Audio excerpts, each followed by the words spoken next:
Boa noite. Einstein, um dos maiores cientistas de todos os tempos, disse uma vez: a percepção do desconhecido é a mais fascinante das experiências. O homem que não tem os olhos abertos para o misterioso passará pela vida sem ver nada. O Globo Repórter de hoje investiga fenômenos que a cada dia intrigam mais a ciência. Como acontecem as curas espirituais? Como explicar o poder da vidência, da mediunidade? A ciência contemporânea pode dar uma resposta a tudo isso? No programa desta noite, ouvimos médicos reconhecendo curas que não conseguem explicar. Físicos admitindo a existência de energias ainda desconhecidas. Mas, e você? O que pensa de tudo isso?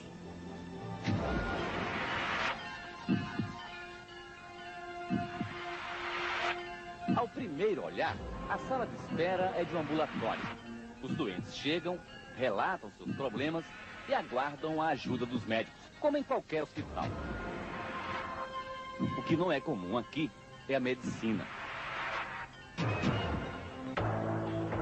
Estamos na Casa do Caminho, em Juiz de Fora, sul de Minas.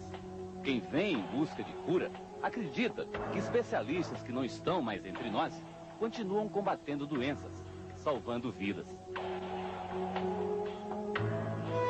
O instrumento para tantos poderes seria esta senhora, Dona Isabel Salomão. Ela diz que convive com o espírito de um médico português que morreu no Brasil há quase 200 anos. Dr. João de Freitas é que tratou de mim e que administra e dirige todos os trabalhos espirituais dessa casa. Então, é através dele que as curas acontecem. A mediunidade de Dona Isabel vem da infância. Ela conta que quando tinha 9 anos, começou a ver os espíritos. No ambiente em que eu estivesse, eles trabalhavam, eles faziam reuniões, falavam coisas que eu ouvia e não entendia, via e não sabia como classificar aquelas presenças. Só aos 22 anos que eu encontrei doutrina espírita. Noite de sexta-feira, a Casa do Caminho recebe mais de 800 pessoas. É assim toda semana. A grande maioria vem buscar a energia das mãos de Dona Isabel, um remédio poderoso que viria da espiritualidade. Seja bem-vinda. Jesus existe. Muitas das curas que ocorreram aqui na Casa do Caminho são consideradas inexplicáveis pela medicina. Fenômenos que obrigaram esses médicos a pesquisar. E o método da pesquisa é baseado em informações prestadas pelos próprios pacientes. Eles são acompanhados antes, durante e depois dos tratamentos. Os resultados, dizem os médicos, são surpreendentes. Eles anotam tudo. Cada paciente tem seu prontuário, a ficha médica, com os sintomas da doença e a evolução do tratamento. Nós aqui registramos, com as palavras da paciente, os seus problemas e o que motivou elas a buscar o tratamento espiritual. O sofrimento, todas vêm pela dor. Dona Ilka, de 66 anos, diz que sentia dores horríveis na coluna. Pelas imagens da ressonância magnética, era uma hérnia de disco. Lesão grave, né? E uma lesão que, com certeza, o paciente sente muita dor. Fazer esse movimento aí era impossível. De forma nenhuma. Nada. Não conseguia andar, deitar, sentar, não havia poltrona, não havia cama que eu conseguisse deitar, sentar. Dona Ilka já se preparava para uma cirurgia, mas antes resolveu procurar Dona Isabel e começou a receber os passes da médium. Para receber o primeiro passo, a senhora veio carregada. Vim carregada. O segundo? O segundo já vinha andando. E a hérnia desapareceu? Desapareceu. A senhora não precisou fazer a cirurgia? Não precisei. Quando eu fui marcar com o médico a cirurgia, não houve mais necessidade de operar. Dona Ilka nunca mais sentiu dores na coluna. Como foi isso, dona Isabel? A doutrina espírita também cura. Cura a alma, consequentemente a alma sadia, ela protege o corpo dela, né? O pequeno Estevão, Lívia, a mãe, e o ginecologista Didier Castellano. 3 personagens que fazem parte da história de Dona Isabel. No 7º mês de gravidez, Lívia começou a sofrer de hipertensão. Mas os exames não indicavam riscos graves para o bebê. Mesmo assim, ela resolveu procurar Dona Isabel e ouviu um alerta. Ela me olhou e falou: Lívia, você não está bem. Você está muito inchada, mas esse inchaço seu não é normal, não. Você procure o seu médico. Foi o que eu fiz. Procurei o meu ginecologista, ele me tranquilizou e pediu que eu voltasse 15 dias após.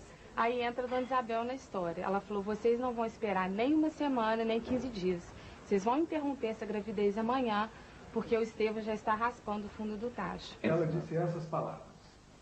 Bom, eu tinha feito um exame naquele dia, mostrando que dava para esperar mais um pouco, pelos parâmetros médicos, laboratoriais, ultrassonográficos, mais modernos que nós dispomos, mas pela confiança que eu tenho no trabalho de 57 anos desta médica. Eu tomei a decisão de interromper a gravidez no dia seguinte. Uma decisão que salvou a vida de Estevão. Ele não podia mais esperar, diz a pediatra da família. O Estevão nasceu num estado de sofrimento fetal. O coração batia lentamente, em parada respiratória, ele não respirava, e cianótico roxo, roxinho. Saiu da sala de parto para... Direto para o CTI. Estevão superou as consequências do nascimento prematuro. Hoje, já com 1 ano e 2 meses, é uma criança saudável, esperta, alegre. Toda criança é mensagem de Deus. Mas esta criança é uma mensagem, uma confirmação viva da medicina do Cristo. Medicina do Cristo exercida pelos amigos espirituais da Casa do Caminho, diz Dona Isabel. Então eles estão aqui agora? Claro. A senhora consegue vê-los? Vejo, sim. Se não fosse a vidência, a intuição, a gente não aguentaria esse trabalho de 55 anos, junto aos que sofrem. Em que lugar eles estão aqui, Dona Isabel? Em que lugar a senhora está Eles conseguindo? não estão aqui no chão, na terra. Eles estão no espaço espiritual, o mundo dos espíritos. Ele é um mundo povoado pelos espíritos. Então não tem espaço vazio. Aqui tudo está cheio de espíritos. Quem vê a disposição de Alessandro, descendo e subindo montanhas, não faz ideia do mistério que ele carrega no joelho direito. Este é um dos casos mais enigmáticos das supostas curas espirituais. Depois de uma sessão de passes de Dona Isabel, Alessandro se viu livre de uma cirurgia que para a medicina é inevitável. Os ligamentos do menisco se romperam, como mostram as radiografias. Uma lesão considerada uma lesão grave, né? É uma lesão bastante sintomática, normalmente, né? O paciente queixa de dor. As radiografias foram repetidas depois do tratamento espiritual. O menisco continua do mesmo jeito. Alessandro, que nem conseguia andar, nada sente. Esse movimento te incomoda? Nada. Nada, né? O ortopedista chegou a duvidar de Alessandro. Nada disso te incomoda? Nada, não sinto nada. Lesão grave, lesão grau 3, lesão... É o grau mais alto, né? Sim. De um caso desse. De uma lesão meniscal, sim. O senhor teria alguma explicação científica para isso, doutor? Difícil. A gente até questiona, será que ele não está fingindo? Porque ele deveria sentir dor. Com a medicina é difícil explicar. O senhor acredita na cura espiritual? Eu estou vendo uma cura. Ele não tem sintoma. A medicina tradicional tem responsabilidade com o corpo físico.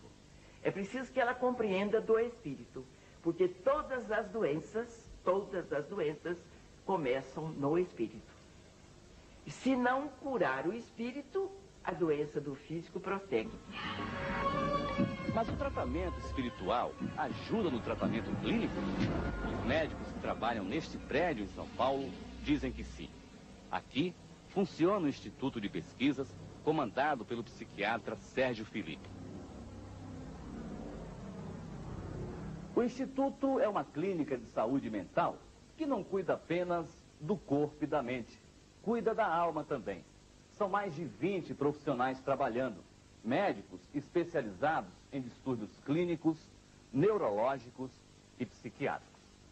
A parte mais surpreendente dos tratamentos funciona aqui embaixo, no subsolo do prédio. Os pacientes que passam pelos divãs e ambulatórios são encaminhados depois para este centro aqui, o Centro de Pesquisas de Medicina e Espiritualidade. Uma sessão de passes dentro de uma clínica. A diferença para um centro espírita é que, neste caso, os pacientes são pesquisados por seus médicos. Você pode ver, a prece, a imposição de mãos e o dom espiritual ou mediunismo é utilizado por todas as religiões. Então, se nós estamos fazendo pesquisa sobre o efeito do tratamento espiritual, ele tem que ser reprodutivo em qualquer contexto, ou religioso ou científico.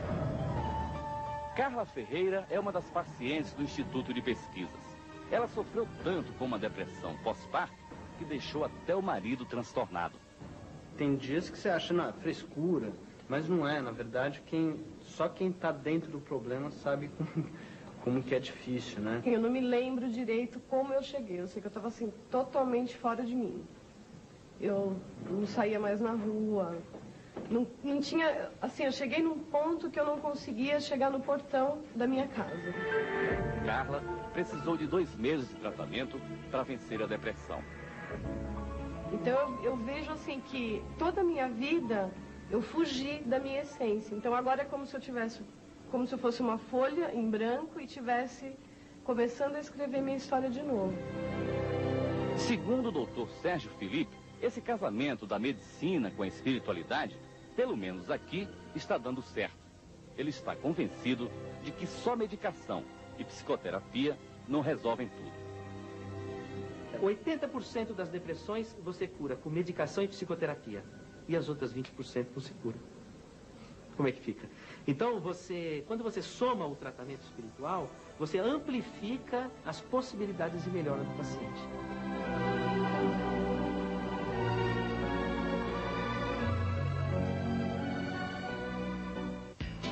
Terapias de regressão. Uma tomografia pode esclarecer se a memória guarda arquivos de vidas passadas? Daqui a pouco.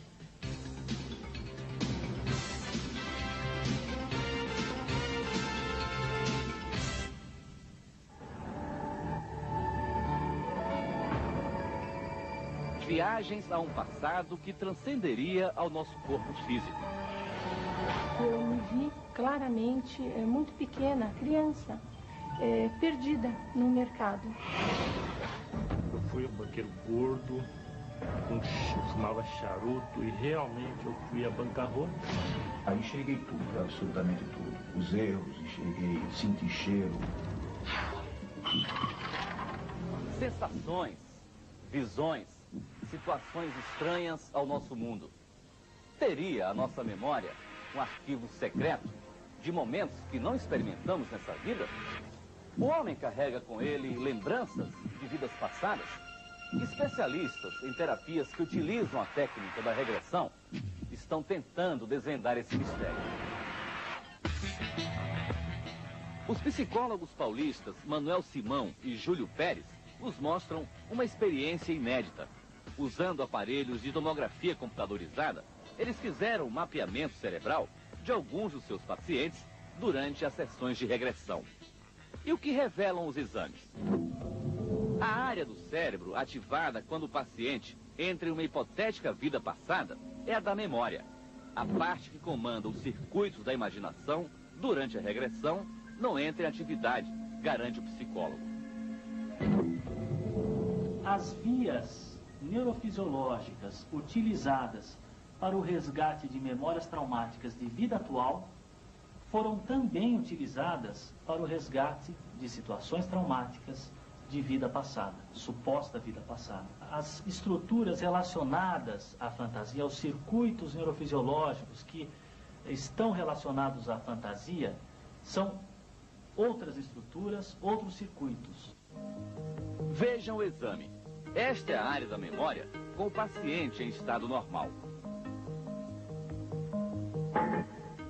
Durante a regressão, ela fica assim, com manchas vermelhas, ativada pelo fluxo sanguíneo.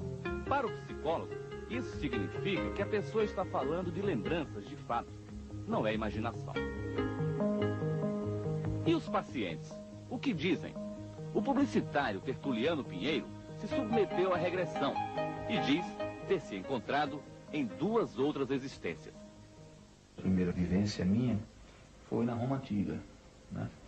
Eu era uma pessoa que exercia um poder razoável, né? Eu, através desse poder, desta vivência, pude ver os erros cometidos, pude sentir na própria carne, me vi emitindo ordens, sentia o cheiro, a dor das pessoas, então ouvi os gritos das pessoas, ouvia aqueles confrontos mentais, aquilo tudo realmente, no momento da minha vivência, né, mexia muito comigo, né? Ao descobrir tudo isso, Tertuliano encontrou o caminho para se livrar de todas as suas aflições. As depressões desapareceram, as angústias, os traumas, as inseguranças. E você acha que isso aconteceu por causa das regressões? Sem dúvida. Sem dúvida. Por que você acha que essas regressões te ajudaram a resolver, a curar a depressão, a angústia? Olha, não é questão de achar, é de sentir. Sentir, mergulhar numa memória desconhecida sem perder a consciência. Isso seria mesmo possível? É importante que se diga, não importa o nome que se atribua a esse conteúdo. De fato, ele é verdadeiro, ele é genuíno para o paciente, porque ele dispara emoções, sensações, sentimentos. E os pacientes se libertam de dificuldades a partir do resgate dessas situações. Para homens acostumados a verdades científicas, não é fácil. Como acreditar em fenômenos que a medicina não explica? Dr. Roque Savioli é um cardiologista que acredita em milagres. Diretor do INCOR, do Instituto do Coração de São Paulo, diz que a fé o transformou num médico melhor. Eu comecei a praticar a medicina desta forma, a partir do momento que eu realmente tive um encontro com Deus. Aí sim eu modifiquei totalmente a minha vida. A partir desse momento eu comecei a encarar o doente como corpo, psiquismo, alma e espírito. Foi assim que o Dr. Savioli começou a perceber e valorizar situações que muitas vezes passavam despercebidas. A história deste paciente, por exemplo, marcou a vida do médico. Durante uma cirurgia cardíaca, comandada por Dr. Savioli, Silvio se sentiu fora do corpo. Eu me vi morrendo. Eu me vi na maca, né, do hospital, e as enfermeiras, os médicos correndo, e eu tendo alguns problemas, e eles dizendo, pô, estamos perdendo ele, nós vamos perder ele. E eu via o meu coração e o meu pulmão escuro, bem escuro, preto, na verdade. E os médicos dizendo, pô, nós vamos perder ele, nós vamos perder, e correndo e tentando reanimar. Finalmente eu escuto uma pessoa dizendo, olha, nós perdemos ele. Silvio, na verdade, entrou em coma profundo. Ele conta que durante 14 dias fez uma viagem muito estranha. Esteve num lugar que, segundo ele, só pode existir no plano espiritual. Esse lugar é uma espécie de um salão muito grande, tudo muito escuro, né, com sombras, muitas sombras, e no fundo um portal, onde vinha uma luz muito forte, e havia um casal na porta. Chego na frente deles, e aí já vou falando. Olha, meu nome é Silvio, aconteceu algum problema comigo, porque eu estava numa sala cirúrgica e era uma cirurgia sem muito problema, e daí esse casal então acenava para mim, como quem disse. Calma, eles não falavam nada, mas eles davam a entender com gestos. Quando eu acabei de falar a primeira frase, olha, meu nome é Silvio, eu estava numa cirurgia, eu vi uma voz muito forte que vinha de dentro e disse assim: você pode retornar. Eu lhe dei o livre-arbítrio, você poderia ter escolhido ser o que você bem quisesse ter sido. Você escolheu ser exatamente o que você é. Esta é a 7ª oportunidade que eu lhe dou e eu não lhe darei mais nenhuma oportunidade. Pode retornar. Quando saiu do coma, a primeira pessoa que Silvio enxergou foi o médico. O Dr. Savioli estava ao seu lado. Eu vi o Silvio me dizendo: Roque, eu morri. Por que você deixou eu morrer? Foi isso que ele me falou. Eu até falei: não, você está brincando, não tem nada disso, você está vivo. E aí ele achando até que eu tivesse morrido também. Mas você morreu também, que você está aqui comigo. Aí eu posicionei, falei: não, não é verdade, você está aqui, nós estamos vivos. O Dr. Savioli diz que até hoje não encontrou explicação na medicina para o que aconteceu com Silvio. Nada de anormal, nada de estranho aconteceu. Tudo absolutamente dentro dos padrões normais e esperados. Realmente foi muito estranho ele ter demorado tanto tempo assim para voltar da anestesia.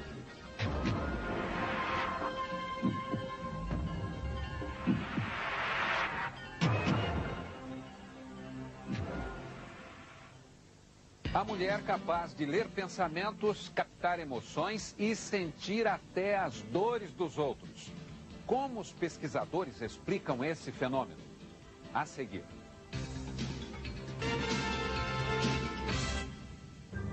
Estamos no bairro Boca do Rio, orla marítima de Salvador. Nesta casa de aparência humilde, mora uma mulher considerada um fenômeno. Ela teria o poder de ler pensamentos. Mais do que isso, seria capaz de entrar nos arquivos da nossa memória e, em segundos, revelar experiências que já vivemos. Desde que eu me entendo assim como pessoa, como gente, eu sempre tive esse problema comigo, de chegar junto da pessoa e começar a vivenciar o que a pessoa está pensando. É como se eu deixasse de ser eu, Thelma, e começo a ser a pessoa. Thelma Brito Melo tem 45 anos e conta que na infância começou a ver e ouvir espíritos.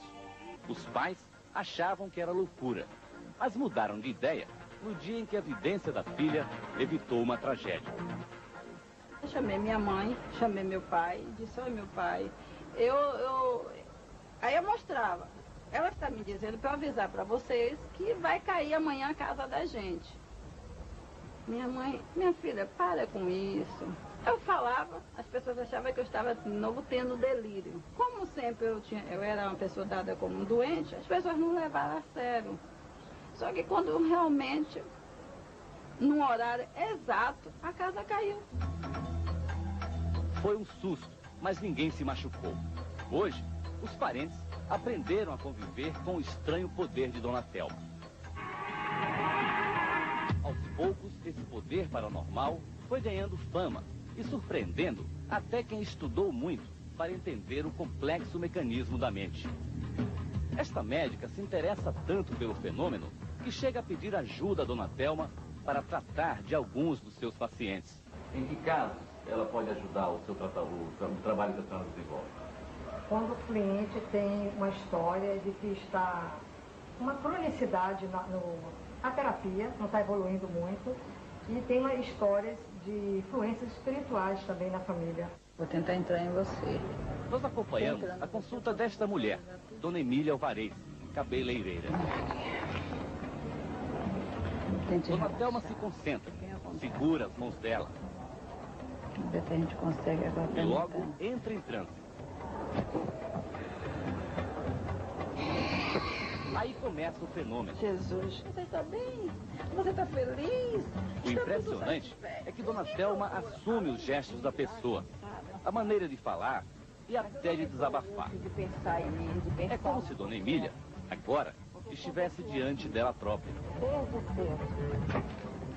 Dentro de mim há uma necessidade sempre grande de eu estar sempre lutando. Vivo pelos outros. Não tenho vergonha de dizer. Peguei pedra, pegar lama, fazer massa. Eu fiz, peguei enxada assim, peguei enxada mesmo. para fazer o que eu precisava. E não tenho vergonha de dizer, tenho orgulho. Momentos remotos da vida que Dona Emília guardava em segredo acabaram sendo revelados. A senhora trabalhou na enxada? Muito. E aqui, vindo para o Brasil com os 16 anos que eu vim, tudo que nós temos hoje foi construído a gente trabalhando de pedreiro. Corta. No meio da consulta, a médium começa a se coçar, irritada. A senhora sente mesmo essa coceira? Sinto sempre nos mesmos lugares. Ela não muda de lugar. Aonde, por exemplo? Aqui no braço, aqui nesses cantos da barriga e no pescoço. Nós convidamos um pesquisador para conhecer os poderes atribuídos a Dona Thelma. O professor Carlos Embaçaí é físico, mora no Rio de Janeiro e há mais de 20 anos estuda os fenômenos paranormais. Diante da médium, ele se submeteu a uma consulta, mas usou uma técnica muito comum entre os investigadores dessa área. Procurou não pensar em nada no momento. Tentou deixar a mente livre, vazia, tudo para dificultar o trabalho dela. Em transe, Dona Thelma percebeu o bloqueio. A porta da consciência do professor parecia estar fechada.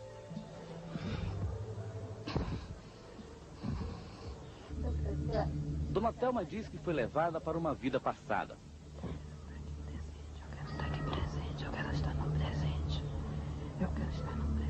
De repente, um esforço para aumentar a concentração.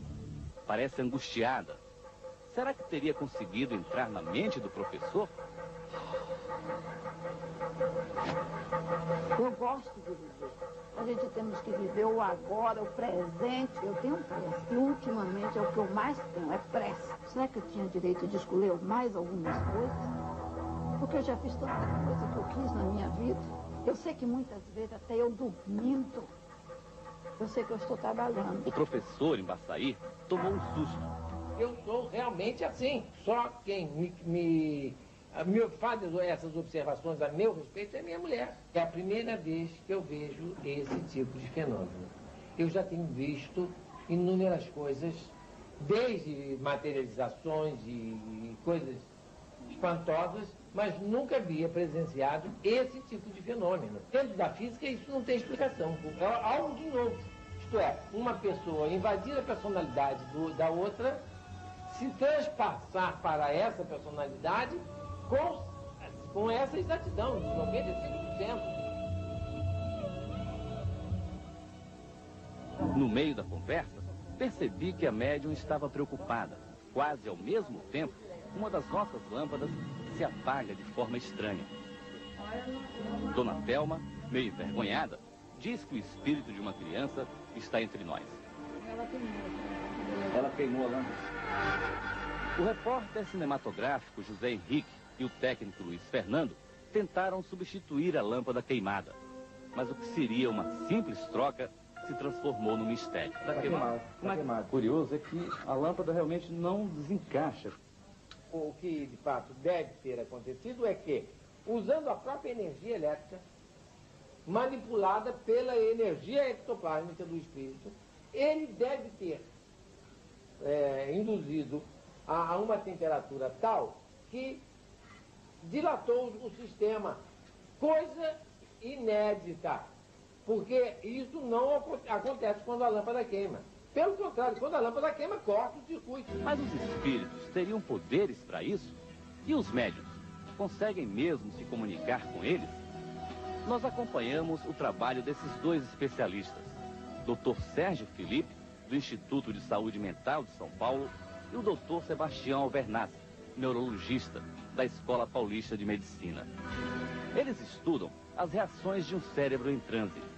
O aparelho de eletroencefalograma é de última geração, faz o mapeamento cerebral. O Dr. Sérgio Felipe pede ao suposto espírito incorporado no médium para emitir sinais que possam ser identificados no aparelho. É possível, através de uma interferência sobre o cérebro do médium, provocar uma alteração no traçado eletroencefalográfico. Se for viável, que nos possível mandar um sinal eletroencefalográfico. O médium atende e o aparelho começa a registrar os sinais. Até os abalos musculares captados pelos sensores são pesquisados. O especialista consegue analisar cada movimento. Isso, você gravar uma pessoa normal, que não tem epilepsia, ela não apresenta isso. Quer dizer, o que ocorreu com ele não ocorreria em estado normal, fora do trânsito.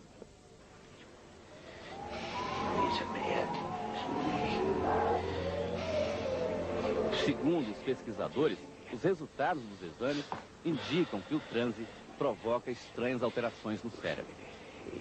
Há indícios. Mas nós precisamos... Mas não é só eletroencefalograficamente. Altera ritmo cardíaco, altera outras funções chamadas do sistema nervoso autônomo, que poderia medir-se com aparelhos desses que se usam em UTI, por exemplo. Entendeu?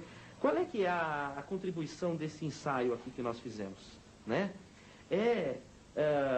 Avaliar que essas coisas que acontecem nas religiões, que são os estados de transe, os estados alterados de consciência, podem ser estudados pela ciência com seriedade. Mais um mistério que a ciência está descobrindo. Nosso cérebro tem cristais que poderiam receber mensagens dos espíritos? Veja a seguir.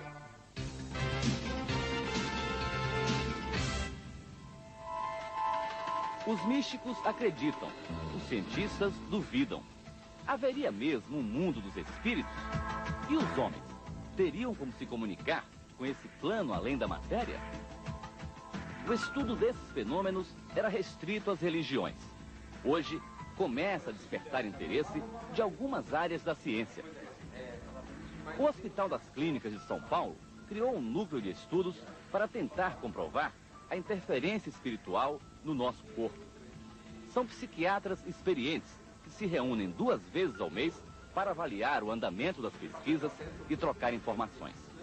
Existe uma resistência muito grande e muito preconceito. A existência desse grupo é justamente fazer pesquisas no sentido de comprovar esses fenômenos de uma maneira estruturada. Nós acompanhamos parte do trabalho do psiquiatra Franklin Ribeiro. Uma de suas fontes de pesquisa fica neste prédio de 9 andares. Aqui funciona a Federação Espírita de São Paulo. A Federação Espírita de São Paulo é uma espécie de universidade espiritual. Mais de 11 mil pessoas estudam aqui. São alunos da doutrina e de pesquisas dos fenômenos atribuídos ao espiritismo. Um deles é a mediunidade. É o que o Dr. Franklin veio investigar. Esta é uma cerimônia que nunca foi mostrada para a televisão. O Dr. Franklin veio acompanhar um trabalho de desobsessão. Um ritual semelhante ao que os católicos chamam de exorcismo. Muitas dessas pessoas se dizem perseguidas por espíritos ruins, inimigos ocultos que já morreram e que estariam perturbando os vivos. Como se livrar deles? Tarefa para os médiuns. Numa corrente de orações, eles cercam a vítima e tentam atrair o suposto obsessor. De repente, a médium se transforma. Os que conhecem o processo explicam que ela acaba de incorporar o espírito atormentado. Começa agora um trabalho de convencimento. Às vezes, segundo os especialistas da doutrina, o espírito insiste em continuar perturbando. Era uma mulher e estava muito ligada. Ela em vida, ela ficou muito ligada. Então se separou. Muito ligada? Espiritualmente. Ligada à terra? E ligada a essa moça que estava aqui, entendeu? Então ela não estava conseguindo se desligar. Dona Áurea também se sente perseguida. Procurou o tratamento da Federação Espírita porque não sabe mais o que fazer para viver em paz. Eu sinto até falar assim no meu ouvido, me incomoda na minha casa. Fala o quê? Lá na minha casa eles até suspiram, eu escuto até respirar. Sabe assim, respirando. Eu fico nervosa, eu começo a fazer, leio o Evangelho, leio a Bíblia, faço oração, leio o Salmo, tenho muito medo. Concentração, mais preces. Não demora muito, outra manifestação faz tremer o corpo da médium. Seria mesmo a presença incorporada do drama de Dona Áurea? Ela foi muito má para mim, num passado de vidas passadas mesmo. O Dr. Franklin assiste a tudo com a curiosidade de um pesquisador. Mas que contribuição essas manifestações podem trazer ao mundo acadêmico da medicina? Antigamente, qualquer manifestação religiosa ou espiritual era vista pelos médicos como alguma coisa de doentia. Hoje nós estamos podendo observar esses fenômenos, investigar. Sabemos que as pessoas que têm essas manifestações nem sempre são doentes mentais. O grande desafio dos pesquisadores é descobrir: os espíritos se comunicam com o homem? Como? O Dr. Sérgio Felipe, do Instituto de Saúde Mental de São Paulo, acredita que a ciência avança na busca desta explicação. Ele estudou em detalhes a glândula pineal do ser humano. Descobriu que ela carrega pequenos cristais. Para o psiquiatra, essas pedras funcionariam como antenas na captação de mensagens de um outro plano. Agora, aqui nós temos um cérebro. Exatamente. Fica onde aí no cérebro?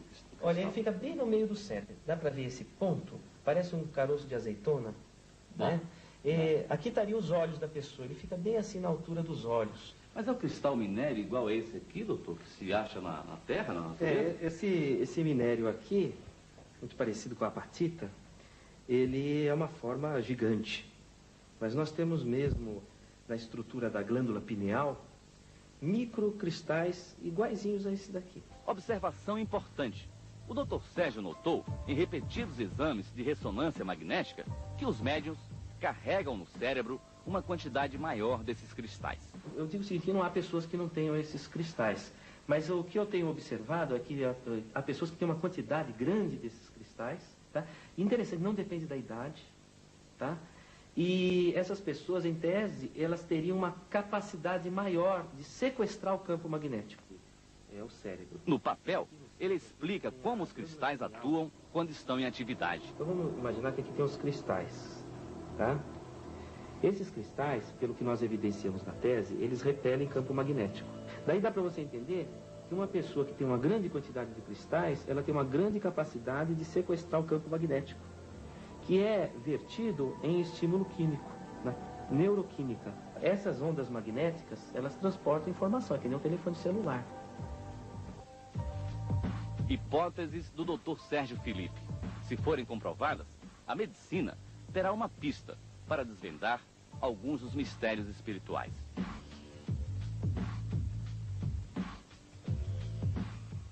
O padre, o pastor e o médium. Como a fé pode ajudar a medicina? Veja a seguir. Espírito doente, corpo doente. Um homem simples que atrai pela fé multidões. Na luz da oração. Um homem que dedica sua vida aos doentes. José Tadeu da Silva aprendeu na infância com a mãe a cuidar dos desamparados. Ela morreu, mas ele continuou o seu trabalho. Hoje, Tadeu tem 47 anos e, com a ajuda da comunidade, construiu um dos maiores hospitais da região de Araxá, interior de Minas. O projeto teria vindo do mundo espiritual, diz Tadeu. Eles se apresentaram o projeto, os espíritos. E eu fiquei assustado com o projeto. Por quê? Porque eu achei muito grande o projeto, eu achei que eu não era capaz, que eu queria uma coisa, eu queria muito fazer o trabalho, mas uma coisa menor. 10.000 metros quadrados de área construída. Quase 300 pessoas trabalhando, entre voluntários e empregados. São duas especialidades, geriatria e psiquiatria. O Ministério da Saúde supervisiona e aprova o trabalho, tanto que ajuda o hospital com recursos do SUS, o Sistema Único de Saúde. Para os doentes mentais da região e os idosos, este hospital é o caminho da cura. Aqui, os males do corpo e da mente são tratados por especialistas que buscam na espiritualidade um reforço para a medicina. E esta parceria, além de abreviar os tratamentos, segundo os médicos, também tem conseguido unir várias correntes religiosas. O pastor faz pregações na enfermaria. Estarei com ele na angústia, livrá-lo-ei e glorificarei. Dar-lhe-ei abundância de dias e lhe mostrarei a minha salvação. Se todos tivessem essa iniciativa do Tadeu, seria muito melhor, seria muito bom, um trabalho que nem todos conseguem ter, por isso aí é um dom que a pessoa recebe, um dom natural, um dom de Deus. 2 vezes na semana, os doentes também recebem a visita do padre. A bênção de Deus Todo-Poderoso, Pai, Filho e Espírito Santo, e permaneça para sempre. Amém. Outro dia na minha igreja lá, eu mandei bater palma a Tadeu. A gente vê sinais de Deus no mundo. Pessoas que são sinais de Deus. Uma vez eu falei para ele, eu vim visitar Tadeu, eu tenho muita vergonha de você. Porque você faz coisas que eu não tenho coragem de fazer. Dava banho nos doentes mais asquerosos, né? Pode ser que ele seja muito mais perto de Deus do que eu. Os espíritas costumam se reunir com os pacientes no jardim do hospital. Um coral formado por médiuns, enfermeiros e médicos transmite harmonia. Eles acreditam que a música também ajuda a curar. Olhe quantos irmãos estão a esperar. Além de cantar, eles rezam e numa sessão de passes tentam ajudar as pessoas a encontrar o equilíbrio mental.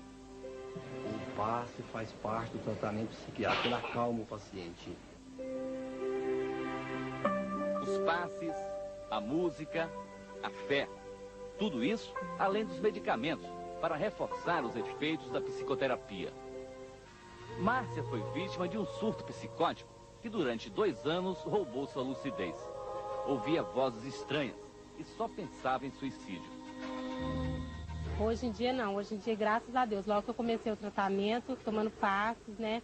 Então eles me tratavam mais com passes do que nas terapias. Não escuto mais voz, eu gosto muito daqui, tenho uma insegurança muito grande de sair daqui, morro de medo. Depois que eu entrei aqui, eu sou outra pessoa. Antes eu só ficava nos hospitais. Até a médica que dirige o departamento de psiquiatria do hospital se surpreende com os bons resultados dos tratamentos. A espiritualidade, ela se liga à questão do amor, né? E todo aquele paciente que recebe esse tipo de carinho, esse tipo de afeto, né? Ele tende a responder de maneira mais pronta, né? Tanto às psicoterapias quanto ao tratamento farmacológico. Segundo Tadeu, a paz do ambiente e a energia que vem da espiritualidade também se encarregam de agilizar a recuperação dos doentes. Você pega uma pessoa de surto, 2, 3 dias já está voltando à normalidade, já está assim, convivendo bem, né? Socializando bem. E não tem outra explicação, essa parte espiritual. E na geriatria, como explicar a disposição e a alegria dos idosos? Muitos chegaram aqui deprimidos, sem esperança. Que a gente fica, muitas vezes, assombrado de ver a evolução dos pacientes que a gente acompanha aqui na casa completamente atípica, fugindo totalmente do que a gente esperaria se nos firmasse e tivéssemos centrado só na parte médica, na parte científica, única e exclusivamente. Dona Eurides, de 82 anos, é um dos exemplos que contrariam a lógica da medicina, diz a geriatra. Tem 18 anos que ela está acamada, sem sentar, nem decúbito lateral. Ela nunca teve uma ferida sequer. Isso, se você for explicar do ponto de vista científico apenas, você não consegue. Impressionante também é como Tadeu consegue manter o hospital. A única receita certa que vem do SUS só dá para pagar os funcionários. Todas as outras despesas são pagas com doações de empresários e moradores de Araxá. Nunca faltou comida, nunca faltou remédio, nunca faltou conforto para os doentes. E eu digo que é decorrente da obediência espiritual. Como assim? A gente consulta, tudo que vai fazer aqui a gente não faz muito pela nossa cabeça. Não é nenhum fanatismo, eu não sou contra o fanatismo, mas nós temos essa obediência que sempre deu certo. Abra a janela do seu coração.